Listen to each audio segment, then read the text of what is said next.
Ассалаумағалейкум, 31-ші арнаның тікелей эфирінде Информ бюро бағдарламасы. Әріптестерімнің бүгінгі әзірлеген ақпараттар легімен таныс болыңыздар. Путин билігіне қарсылық акциясын Ресей оппозициясы неге Абай ескерткішінің түбінде өткізді? Ресейдің Абай өлеңдеріне жүгіну себебі неде?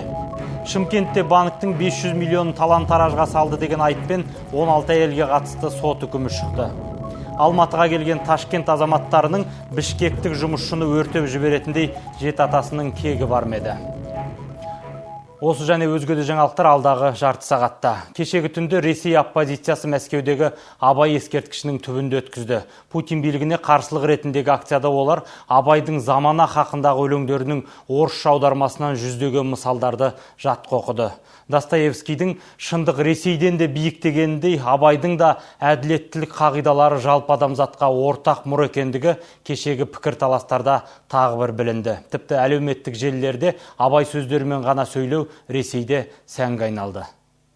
Чистые пруды тоғаның қасындағы Абай ескерткішінің түбіне түнеу Ресейде дәстүрге айнала бастады. Кеше онда мыңдаған адам жиналып, 150 адам таңға дейін қонып шықты. Алғашында Алексей Навальный атты белсенді белгісіз қазақтың ескерткішіне жиналайық дегенде, оған Абайды белгісіз атамаңдар деп, біраз қазақ ғаламторда қарсылық танытқан. Сөйтіп 2-3 күннің ішінде Абай Ресейдегі оппозицияның символын айналып шыға келді. Қазір миллиондаған ресейлік Абайды оқып, Ксения Собчак шеруден тікелей репортаж жүргізіп, жүздеген ақпарат құралы Абайды басып алайық деп ұрандатып жатыр. Абай стал фактически символом протестов. Он протестовал против социального зла и невежества. Собственно говоря, против примерно этого же сейчас, в 21 веке, протестуют в центре Москвы люди с белыми лентами. И не зря возле памятника Абаю, как мы видим. Было бы хорошо, конечно, если бы творчество великого казахского просветителя изучили не только оппозиционеры, но и власти. Полезно будет.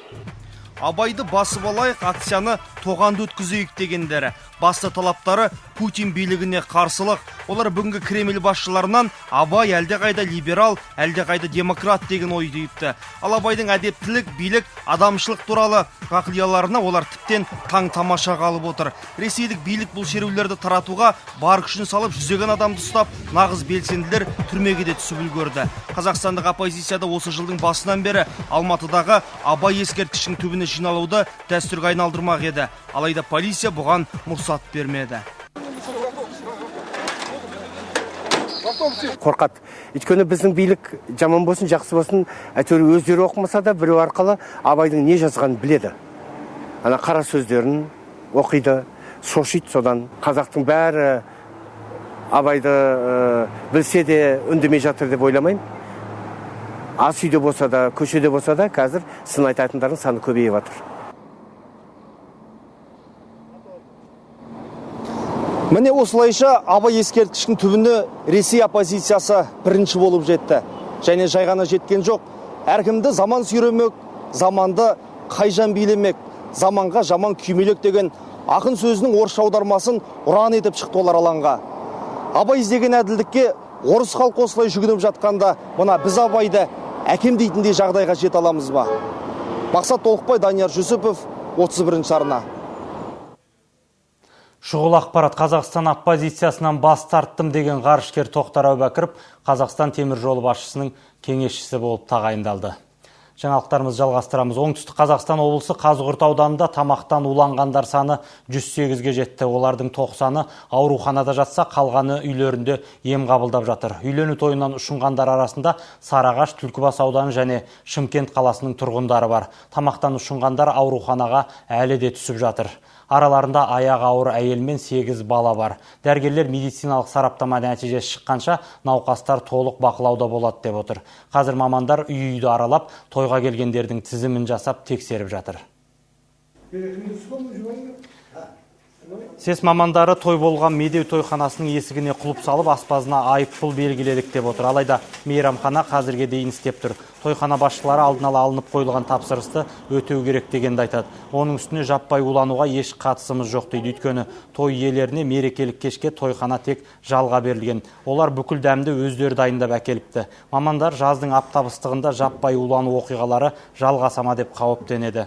Талап бойынша ас мәзірі толық мейрамханада дайындалу керек. Мамандар улану себебін еттен көреді, өйткені мал еті далада сақталыпты. Сараптама қорытындысы 5 күнде белгілі болмақ. Жағдайында 5 күні пісіріліп, 5-нен бері 1 тәулік бойына үйінде сақталған. Үйінде болғанда да тоңазытқыштарда емес, далада жаңағы тапшандарында сақталған. Шымкентте банк алаяқтарына қатысты атышулы сот процесс аяқталды. Сот Казкомбанкіне 524 миллион теңге көлемінде шығын келді деген айыппен 17 адамға үкім шығарды. Олардың үшеуі банк менеджері мен мүлік бағалаушылары. Қалғандарының жалған құжаттармен несие алғаны анықталды. Айыпталушылар 3 жылдан 6,5 жылға дейінгі мерзімге сотталды. 17 адамның 16-сы әйел азамат. Басым көбінің бала-шағасы әлі кішкентай. Ең үлкен жазалған ұл бала Ақболаева 6,5 жылға кесім алды. Ол осы банкке қатысты өткен жылғы сот отырысында да айыпты деп танылған. Ол кезде 4 адам айыпталған болатын. Оның үшеуі бүгін сотты болған банк қызметкерлері. Кезінде олар тек айыппұлмен құтылыпты. Сотты болғандардың барлығы дерлік үкіммен келіспей қайта шағымданбақ. Тағылған айыптардың бәрі сот тергеуінде өзінің қуаттауын тапты, дәлелденді, яғни сол себептен олардың бәріне әрқайсының жасаған әрекеттеріне байланысты жаза тағайындалды. Ол осы 17 сотталушының үшеуі Казкоммерцбанктың бұрынғы қызметкерлері, біреуі менеджер, екеуі бағаланушы болып табылады. Олар да жаңағы бостандырылатын жазаларға сотталды.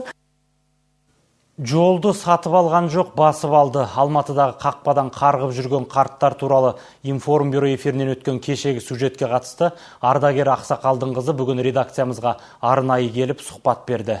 Алма Қойлыбаева қарттарды қақпадан қарғытып жүрген сот шешімін орындауға құлықсыз Қазақбаевтың ісіне қапалы. Мемлекетке тиесілі телімді қоршап, үйін салған олаздай үкіметтің жерін көлігін қоятын тұраққа айналдырып, су бұрқақ орнатқан азаматтың әсіре қылығына қашан тоқтам болады. Үйлеріне барар жолдарын алып алған азаматқа ашулы топтың бұл сауалға жауап таба алмай сенделгеніне көп болыпты. Соғыс ардагерінің кешегі қан майданда емес, бүгінгі бейбіт күнде Берлин қақпасына тап келгенін кеш айтқанбыз. Қарттарды қақпадан қарғытып жүрген көрші, жолға бөлінген жерден аулақ жүруін айтқан Алматы әкімдігінің қаулысында құлағына қыстырмаған. Мемлекет меншігі саналатын жерді босат деген Бостандық аудандық сотының шешімінде шыбын шаққан құрлы елемепті. Елемегені былай тұрсын, құзыры күшті органға еркелейтін әдет тапты, сот процесіне келмей қояды дейді наразы топ. Айтуларынша мемлекетке тиесілі телім түгілі о баста көршілеріне өзі сатқан 2 сотық жерді де бермеген ұқсайды. 13 сотық жерді осы акті бойынша сатып алдық. Әрбір соткысын ена $51,000 төледік. Сол кезде біз жағаға GPS приборына келіп өлшеп қарасақ, 2 соткымыз жоқ. Жолды жауып отыр. Мына 1,62 сотық жерді біздің алып отыр. Жағаға айтқандай $86,000 да жоқ, жеріміз де жоқ. Мынаны МПЦД дегеннің түсіргені нейтрально да. Мына жерге 2,5 сотық жерге даже үйін қойып отыр. Яғни соғыс ардагерінің өмір бойы жинаған қаражатын қағып алған аздай Қазақбаев мемлекет теліміне де рейдерлік басқыншылық жасап отыр дейді Алма Қойлыбаева. Қақпадан секіріп жүріп альпинистке айналған ақсақалдардың мәселесіне қатысты сот процесі бүгін Бостандық аудандық сотында қайта қаралды. Өйткені қалалық соттың апелляциялық алқасы көршілер дауына қатысты аудандық соттың шешімін бұзып, істі қайта қарауға жіберіпті. Алматыда гастарбайтерлер бірін-бірі өлтіруге көшкен. Алматы қаласының тұрғыны мен Өзбекстан азаматы бірге жұмыс істейтін қырғызстандық Павел Осыканы өлтіріп, денесін Алматы облысы аумағына апарып өртеп жіберген. Алайда қылмысқа барғандар көп ұзамай полицейлердің қолына түсті. Оқиға Алматыдағы Сейфуллин көшесіндегі техникалық жөндеу орталығында болған. Мамырдың 5 күні Шымкентке тойып алған орталық жұмысшылары Виктор Зубарев пен Павел Осыка арасында жанжал туындайды. Виктор Зубарев қарсыласына бірнеше жерден пышақ салады, ал өзбекстандық Рустам Усманов жерге құлаған Осаканың басынан балғамен ұрып, жансыз денені қала сыртына шығарып тастайды. Осы қылмысты ашу бойынша тексеру жұмыстары жүргізген кезде осы қылмысты жасаған сол өзімен бірге сол бағанағы техникалық жөндеу орталығында жұмыс істейтін азаматтар екені анықталды. Яғни олар Зубарев, Абмельчук және Усманов деген азаматтар анықталды. Қылмысқа барғандар ізін жасыру үшін Павел Осыканың денесін Іле ауданы аумағына апарып өртеп жіберген. Алайда тергеушілер оның аман қалған қолынан саусақ ізін алып, сол арқылы марқұмның аты жөні мен тұрғылықты жерін, жұмыс орнын анықтаған. Тергеу тексеру барысында қылмысқа барған күдіктілер анықталып, қамауға алынды. Честно сказать. Говори. Насчет убийства. Насчет убийства? Тебя подозревают в чем? В убийстве. Кого конкретно? Паша, наш, мы работали вместе. Тебя задержали когда? Так. Основном. По подозрению чего? Подозрение в убийстве. Күдіктілердің үстінен қылмыстық кодекстің 96 бабы 2 тармағы бойынша іс қозғалды. Ал қаза тапқан азаматтың өлімін жасыруға атсалысқан жүргізуші мен техникалық орталықтың өзге де қызметкерлері де жауапқа тартылмақ. Тергеу аяқталған соң бұл іс Алматы қаласының полицейлеріне тапсырылады. Ұлан Тәліпбай, Ринат Абылхайыров, Информбюро 31 телеарна, Алматы облысынан. Алматының Алмалы аудандық соты Трансқұрылыс көпір компаниясы президентінің ұлы Әлібек Қайым Сұлтановты 7 жылға бас бостандығына айырып, жазасын қоныс колониясында өтеуге үкім шығарды. Естеріңізге сала кетейік, Porsche Cayenne джипі 4 жолаушысы бар Toyota Camry көлігіне соқтығысып, кесірінен 2 қыз оқиға орнында жан тапсырса, жүргізуші жан сақтау бөлімінде көз жұмған болатын. Бұған қоса Әлібек Қайым Сұлтанов 3 жылға дейін көлік жүргізе алмайтын болады. Сондай-ақ сотталған азамат сот шығындары үшін мемлекетке 51 мың теңге төлейді. Адам өліміне әкеп соққан жол көлік оқиғасынан соң апат орнынан қашып кеткен бизнесменнің баласына халықаралық іздеуде жарияланған еді. Алайда Қайым Сұлтановтың қорғаушысы үкім шыққан азаматтың 2 жыл бойы Алматыда болғанын айтады. Тек 1 ай бұрын ғана кінәсін мойындап құқық қорғау органдарына өзі келген азамат 15 күннің ішінде апелляциялық шағым түсіре алады. Жазаның негізгі мақсаты әлеуметтік әділдікті орнату. Осы оқиғадан соң тек сотталушы ғана емес, өзге де кінәлілер ойлансын, үлгі алсын. Ал екі жақты келісім болса да жазаға тартыла береді. Алматы облысы Қарасай ауданы Іргелі ауылдық округінің тұрғындары қала маңында тұрсақта өркениет атаулыдан қалып барамыз деп өкпелі. Қоқыстың ортасында қалдық деген жұртшылық Алтын Орда базары мен құрылыс жүргізіп жатқандар ауылымызды тоздырып бітірді деп отыр. Олар тазалық мамандары мен өзге де құзырлы органдар тексеру жүргізуін талап етеді. Ауыл тұрғындарының назын Аида Боранбай тыңдап қайтты. Біз далада, тоғайда, необитаемый островта жүрген адамбыз. Іргелі ауылының тұрғындары мекендерін айдаладағы Ақ-отау, аузы-мұрны жоқ отауға балап отыр. Не суы, не газы, не оңған бір жолы жоқ ауылда тұратын қараша халықтың шыдамы шегіне жеткен. Жұртшылықты әсіресе мына ауыл бойын жайлаған бықсып сасыған қоқыстардың иісі ашындырып отыр. Мына поляның бәрі толған мусор. Алтын Орда тастайды міне яқтан, қалғандары міне газельнімен мына поля невозможно. Демаламайсыз. Иті де өліп жатыр, құсы да өліп жатыр. Ал ойық жолдардан бізге жедел жәрдемнің өзі келуден қалған дейді тұрғындар. Одан қалса түрлі қылмыстар орын алатын бұл ауылға учаскелік полиция қызметкерінің іске араласқанын көрген емеспіз. Олардың түрінде танымаймыз деп наразылықтарын білдірді жұрт. Екі адам төбелесіп, тоже өлтірді, мысалға. Онда да ешкім милицияға, біз милиция дегенде білмейміз жаным. Көрген емес, шақырса қорқамыз, мысалға, шақыруға қорқамыз, мысалға. Ана жерде, енді Алтын Орда, өзім Алтын Орда базарды істеймін. Күнде бір өлім, күнде зорлау айналайында. Бұл осыдан 3 жыл бұрын мына жолда менің қызымды өлтіріп кетсе, жалғыз қызым тонап, мысалға. Сол қайда милициясы? Ал мына балақайлардың бар арманы бала бақшаға бару. Ата-аналардың сөзінше бақшасы жоқ бұл ауылға үкіметтен көмек керек. Өйткені қоқысы шашылған бұл жердің ауасымен тыныстап жүрген бүлдіршіндер ең бірінші болып түрлі ауруға шалдығады екен. Балдардың бар ауырып, инфекционныйға түсіп жатыр. Естердің бар сасық, осы жердің бар убирать етілмейді. Ауыл тұрғындарының осыншама шағымдарының себебін білуге Іргелі ауылдық округінің әкіміне барғанымызда қызметке жаңа ғана кіріскен ол ауылда кемшіліктердің барын жасырмады. Алайда шілде айына дейін жолда жасауға, қоқыс, газ мәселесін тұрғындармен бірге ақылдасып шешуге уәде берді. Ал ауыл тұрғындарының полиция қызметкерлерін көре алмай жүргендіктері олардың жұмыстары көп болып үлгермей жатқандықтарында екен. Өте көп вызов, үлгермей жатыр. Енді мен аудан әкіміне арыз жаздым. Енді жаңағы тағы бізге 4 адам штат бойынша қосып берсін деді. Ал белгісіз діни ағымның құзырына өтіп кеткен балабақшаны қайтару жолында жұмыс бастағанын айтқан әкім әзірге балабақшаға арналған жердің бөлінбегендігін жеткізді. Аида Боранбай, Данияр Жүсіпов, Информбюро, Алматы облысы. Алматыда темір жол өткелдері шұғыл тексерілуде. Жылдам жүйткитін пойыз жолдарының көлік трассасы мен түйісетін тұсын тексеруді жедел қолға алған мамандар апаттың алдын алу мақсатында кезектен тыс бақылауды бастап кетті. Оған себеп қарауылға зәру, бағдаршамы жоқ жолдардағы өткелмен өтетін жеңіл көліктің көбейіп кетуі себеп көрінеді. Қаладағы 6 өткелді аралап шыққан көлік бақылау комитетінің қызметкерлері бірқатар кемшіліктерді анықтады. Алыстан келе шыққан көліктің байқай қоюы қиын. Бұл өткел Алматыдағы Бекмаханов көшесінде орналасқан. Мұнда арнайы тосқауыл қондырғысы қойылмаған, бағдаршамы қоса жоқ.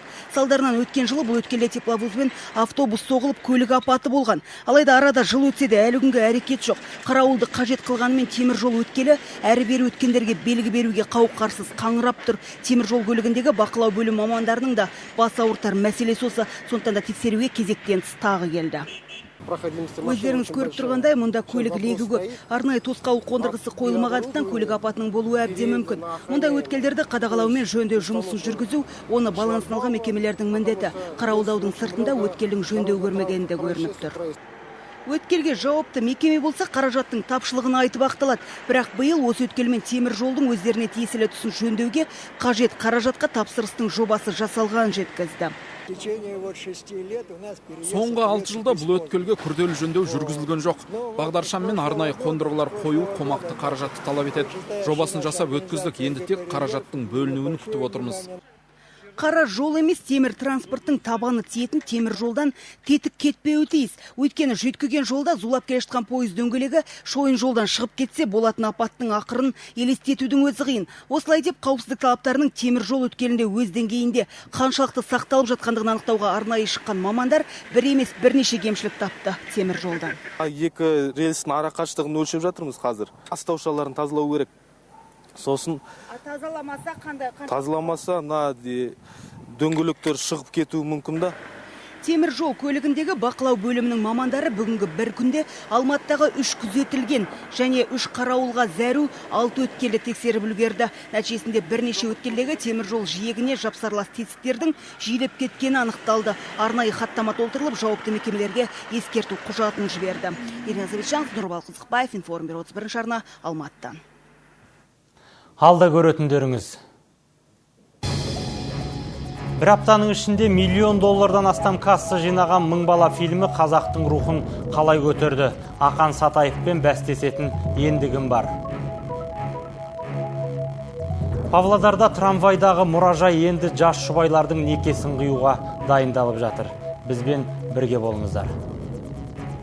Режиссер Ақан Сатаевтың «Жау жүрек мың бала» фильмі бір аптаның ішінде $1 миллион астам қаржы жинап үлгерді. Бұл фильм қазақ көрерменін арнап түсірілген кинолар мен тарихи картиналарды ел көрмейді деген түсініктің сеңін бұзды. Өйткені Ресей көріп қаладау, Еуропа тамсанатын шығар деген үміттердің ешқайсысы өзін-өзі ақтамады. Бұл авторлық кино туралы пікір емес. Ал таза коммерциялық бағыттағы жобалардың қайсысы үздік деп есептеледі. Жанар Жолтаев әңгімелейді. Шығынын өтеп, үстінен еселей табыс тапқан отандық туындылар ішінде Еркін Рақышевтың «Жаралы сезімі», Ақан Сатаевтың «Ликвидаторы» мен «Рекеттері», Баян Есентаеваның «Ғашық жүрегі», сондай-ақ Қазақфильм киностудиясы түсірген «Қызғылт қоян» туралы хикаят пен махаббат тәлкегі топ жарып тұр дейді киногерлер. Кейбіреулер ойлайды, ол кинофестивальда лауреат болса, бұл керемет екен, сұмдық екен деп. Ол дұрыс емес. Мысалы, сол керемет деген Оскардан бары бір 5-ші орынға алған келіннің өзі Қазақстанның нарығында $400 ма сондай-ақ жинады. Бұл не деген сөз? Бұл кино емес деген сөз. Тюльпан деген кино. Канский фестивальда Пәленбай деген лауреат болды. Ана жерде, мына жерде. Сол Тюльпанның өзі Қазақстан нарығында бір $2000 артық жинаған жоқ. Әуесқой бағытта түсірілсе де сәтті шығып көрермендер ықыласына бөленген «Жаралы сезім» картинасын Еркін Рақышев небәрі $30 мың түсірген екен. Есесіне $70 мың табыс көріпті. Ал «Рекеттерді» 280 мыңдай адам көрген, оның Ақанға келген пайдасы $1 миллион 200 мың доллардай, бюджеті $800 мың. Ғашық жүректің алғашқы бөлімі болса $1 миллион табысқа кенелген. Менің бір байқағаным, біздің көрермендердің жалпы көпшілігі 60%, 70% десем айтады, өтірік айтпаспын. Баяғы, мен оны кемсітіп атқан жоқпын. Индия фильмдерінің төңірегінен шықса, мелодраманы жақсы көреді екен. Ішінде әні көп болса, биі көп болса деген дейді. Жақында ғана тұсаукесері болған «Жаужүрек мың бала» картинасы да үздіктер қатарына қосылады деп сенет қазақ фильмдіктер. Алғашқы аптасындағы бұл фильм $1 миллион жуық қаржы жинаған көрінеді. Әйтсе де ол өзіне кеткен шығынды өтеуі екіталай дейді мамандар.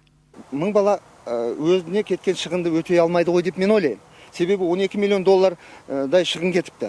Аханның бірінші киносы керемет деп елдің бәрі көрген, сол 1 миллионның аржақ бер жағын жинады. Рекетер киносын айтып отырмын. Себебі бізде халықтың саны аздауда 15 миллион. Онан кейін кинотеатрлар аз. Көрдіңіз бе? 12 миллиондай ақшаны шығару үшін құрғанда бір 300-400 кинотеатрда көрсету керек. Біздікі 30-40-тың аржақ бер жағында. Бір өкініштісі, қазақ тілінде жарық көрген төл туындыны көрсек деп киноға барған көрермен оның орыс тілді аудармасына тап болатын көрінеді. Ал қазақ тілді көрсетілім таңғы және түнгі сеанстарға ғана қойылған.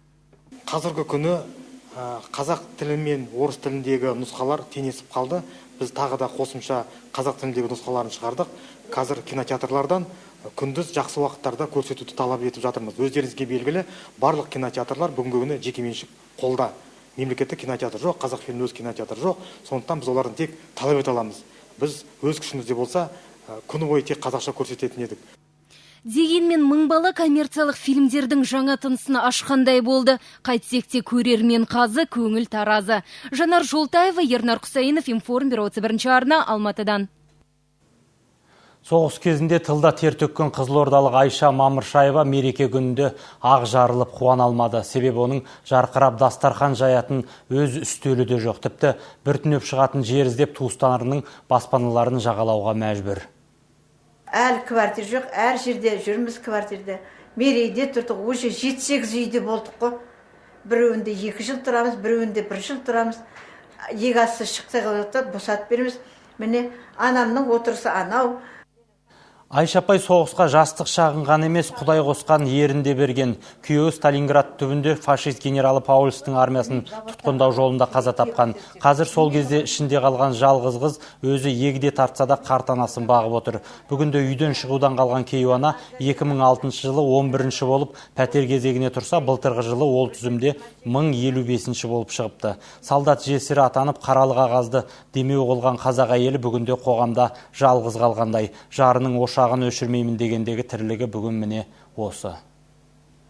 Халықтың аз қамтамасыз етілген әлсіз топтарын бір категорияға біріктірдік.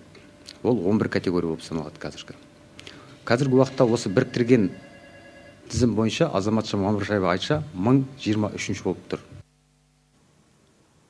Жыл сайын елімізде 3000 азамат еркектік безі тап болады. Бұл аздай, осы көрсеткіш жыл сайын кем дегенде 5%-ға өсіп отырады екен. Сондықтан елдің денсаулығын алаңдайтын мамандар 50-ден асқан барлық азаматтарды тегін түрде тексеруден өткізбек. Бұған қоса елімізде қант диабетіне шалдыққан ерлердің саны әйелдерге қарағанда 6 есеге көп.